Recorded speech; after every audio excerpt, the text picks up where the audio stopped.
aibu sana kwa taifa, kwa sababu jana ilikuwa ni siku ya demokrasia duniani. Kwa dunia ilikuwa inaadhimisha haki za kidemokrasia, uhuru wa kidemokrasia, lakini kwa Tanzania maadhimisho haya yametokea kukiwa na matendo ya aibu ambayo yamefanyika katika eneo la ndani ya mahakama na eneo la nje ya mahakama, ambapo siku ya jana mwenyekiti wetu wa Bavicha ambaye ni wakili wa Mahakama Kuu alipigwa kwenye eneo la mahakama, lakini vile vile kuna wananchi wengine walipigwa nje ya eneo la mahakama na kuondolewa. Kwa kweli ni tendo la aibu sana. Naamini muhimili wa mahakama unapaswa ujitetee kwa sababu mahakama ni muhimili unapaswa kuwa huru, ni muhimili unapaswa kuwa ndio kimbilio la haki kwa mujibu wa katiba ya nchi, ibara ya 107 ndio chombo kikuu cha haki. Sasa chombo cha haki kinaponajisiwa na jeshi la polisi kwa matendo yaliyofanyika jana ni jambo la aibu sana. Sasa wakili Mainyila amekushatoka kwa dhamana. Kama chama tunatafakari hatua za ziada za kuchukua. Wale waliopigwa nje ya mahakama, kwa wale ambao sio viongozi wa chama, wawasiliane na viongozi wa chama ili tuweze kuzungumza nao, kuweza kujua hali zao, haki zao na kadhalika, kwa sababu wako ambao wengine walikuwa ni wananchi wa kawaida tu waliopigwa kwenye eneo la mahakama. Sasa leo tulipofika vile vile tumekuta mazingira ya polisi kuzuia watu kuingia kwa kisingizio cha kwamba mahakama imejaa ndani, lakini mimi nimeingia ndani ya mahakama. Mahakama ina viti vingi tu viko wazi, lakini polisi wanazuia watu nje. Sasa baada ya kuona lile zuio la polisi pale, tulizungumza na baadhi na mtendaji mmoja wa mahakama hapa, na akatuhakikishia kwamba watachukua hatua kuhakikisha kwamba watu wanaruhusiwa kuingia, na yupo kiongozi wetu mmoja tumemuunganisha na huyo mtu wa mahakama kuhakikisha kwamba watu waruhusiwe kuingia. Lakini kwa kuwa bado mahakama iko wazi na watu wametawanyika, kwa kuwa nimeambiwa polisi wanawaambia watu kwamba usiingie, mahakama imejaa, nenda nyumbani, na mtaona barabara yote hii polisi wametanda. Nitoe mwito tu, kama hii habari itaruka muda huu, wananchi ambao wameenda mbali kidogo kwa sababu ya kauli ya uongo ya polisi ya kwamba mahakama imejaa, warejee kuweza kupewa haki ya kuingia. Na nitoe mwito kwa mahakama kutoa taarifa kwa umma juu ya haya yanayotendwa na polisi. Haiwezekani polisi wanatenda matendo ya udhalimu, uovu, uvunjaji wa haki za binadamu mbele ya mahakama, alafu mahakama iko kimya.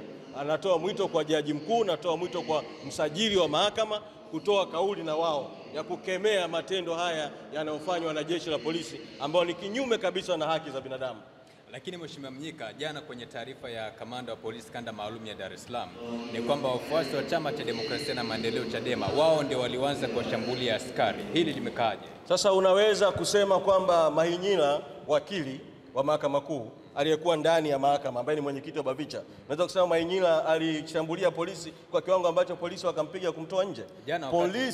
Polisi wa Tanzania, na niliki kusema, na hasa viongozi wa jeshi la polisi na hasa Kamanda Jumanne Muliro, nadiriki kusema ni kiongozi mwongo, kwa sababu hili sio tukio la kwanza.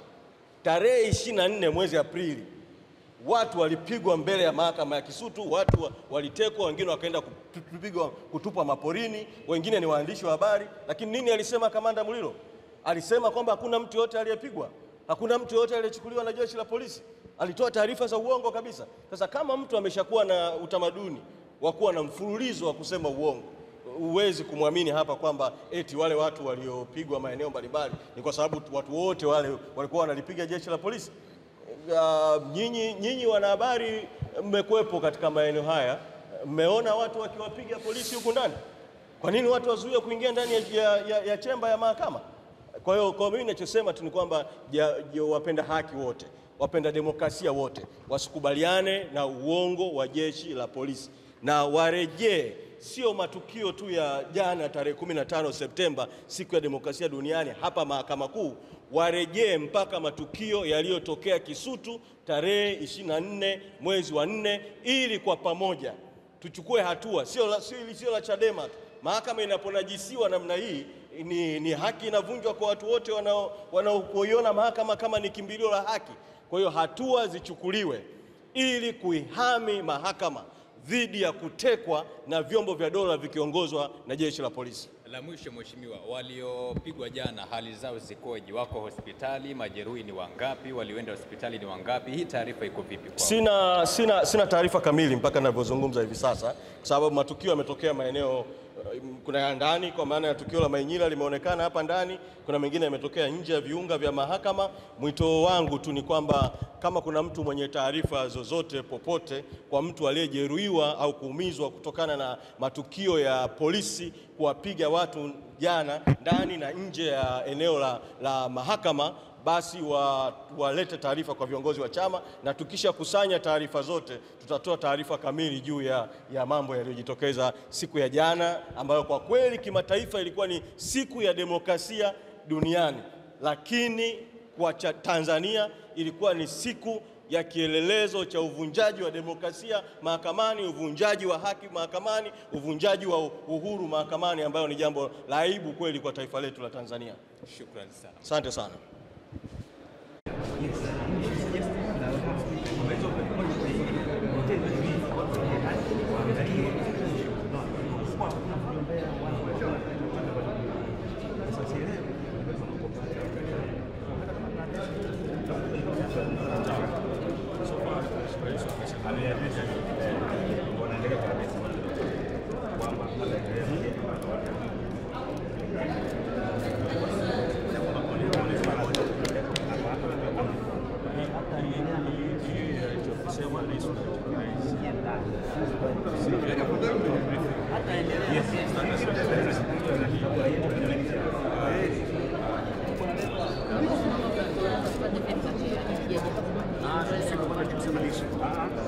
Hiyo itakuwa ni maendeleo